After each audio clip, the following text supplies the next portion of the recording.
นึงเราโตเลยเนาะเพราะว่าอันให้อิงกับมือนี่ไปสอบทางออกเราบ่เห็นวันนี้นะแล้วประมาณชั่วโมงนึงแหละเขาจะเอาไปน่ะแล้วยินเสียงเอิ้นนะเสียงเอิ้นโอ้บ่มีทางออกแล้วเด้อทีมงานก็ท้อแล้วได้บัดนี้กลับมาอยู่ที่พักอยู่จุดโน่นๆสูงๆนึงห่างจากน้ำก็บ่ไกลประมาณ10 เมตรนี่แหละเพราะว่าทางเฮาคิดว่าคันเขาจะมาช่วยเหลือนี่อาจจะยินเนาะเพราะว่าเขาเคาะแล้วเขาเอิ้นนี่นะเขาอยู่อันปักหลักปักฐานอยู่จุดนั้นนั่นแหละแล้วนอนบ่ฮู้ว่าจักเว้นจักคืนเลยเพราะบ่มีโมงเด้ความหิวมาครอบงำเนาะผู้ใดก็เริ่มสติแตกละ20 เมตรสติแตกห้องว่าหิวอายเพิ่นยังว่าหิวก็ทับบางกินนะแม่ อันนี้แหละตัวกินบางเขาเจ้าว่านะแล้วก็แล้วมันยำได้นั่นเนาะแล้วก็ทับบางนั้นมากินยาเลยทับบางตัวทำอีนั่นบางมันแข็งมันกินบ่ได้นั่นน่ะโอ้ตับตัวอ่อนเด้บางทีเคี้ยวได้เด้ขนาดหนูยังกินได้นะอะไรทับตัวอ่อนๆนั้นมากินเนาะกินคนละน้อยแต่มันกินบ่ได้ดอกเพราะมันมีวิตามินหยังตัวให้มันหายความหิวไปซื่อๆนะนอนอยู่ก็ยังลำบากนอนอยู่อันซ้ำกับหนูกัดอันซ้ำกับอ่นกัดไม่นั่นแหละว่า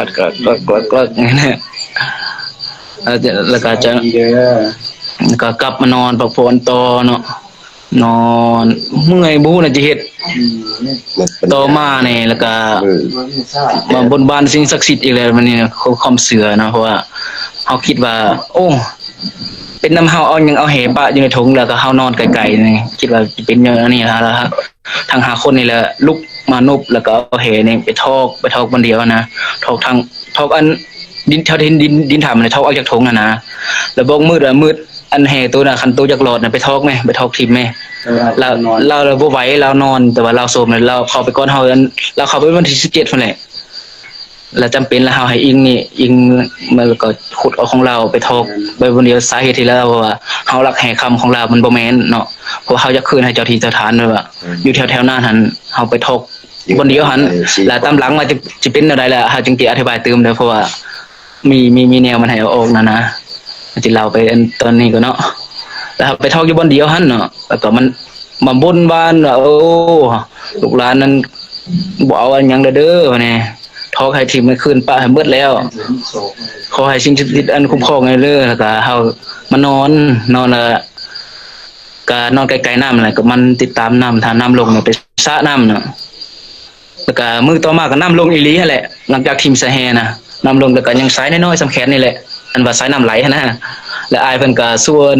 สระน้ำอีกสระก็ลงหลายเติบแต่ว่ามันบ่ทันมันลงไปหลายๆแล้วก็มันจะซ่าขึ้นมานี่นะแล้วก็บ่ทันแล้วก็เสียแรงไปหลายเติบแล้วก็กลับมานอนโซมเลยวันนี้นะยังอ่อนเพลียมานอนฝักแห้งนอนก็จะบ่หลับมานอนในความหนาวความอากาศเย็นความโคนะแต่เสมอเฮานะความโคหลาจวยไปตกนรกคงนึงนั่นน่ะ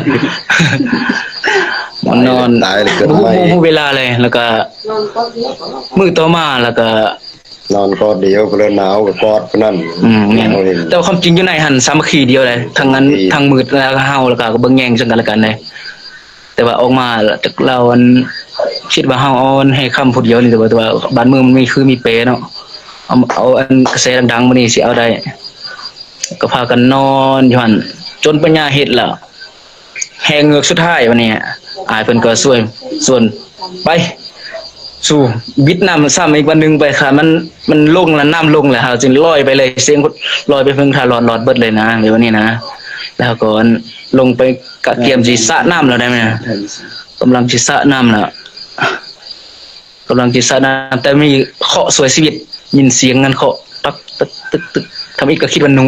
ทำอีกนะเคาะฟังนี้ฟังแล้วก็เฮาแล้วเอาคอนตีน่ะเคาะคืนไปเนาะเคาะคืนเป็นจังหวะไปแล้วก็มีเสียงตอบกลับเป็นจังหวะมาโอ้เฮาจึงมามั่นใจแม่นคนจึงมีกำลังใจขึ้นมาบัดนี้นะจึงมีกำลังใจขึ้นมาแล้วก็เคาะประมาณ5 นาทีนี่แหละเป็นเสียงเคาะไปว่าคนตอบอีหลีนี่แหละ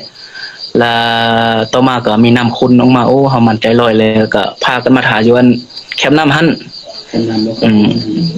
บนกูภัยมาเห็นเฮาน่ะมาถ่ายอยู่หั่นโดนเติบเด้ถ่าผมไปจักชั่วโมงถ่าย10 นาทีคือว่าโดนในการรอคอยถ่าโดนจนว่า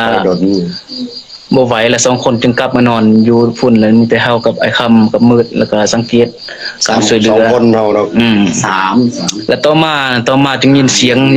บ่มือก็อยู่น้ำสูน่ะ2 คน2 คนแบบนี้ ต่อมาจึงยินเสียงนั้นออกซินักกู้ภัยเข้ามาตรวจเสียงดังบางแห่งมันต้องพาเด้เสียงทำอยู่ใน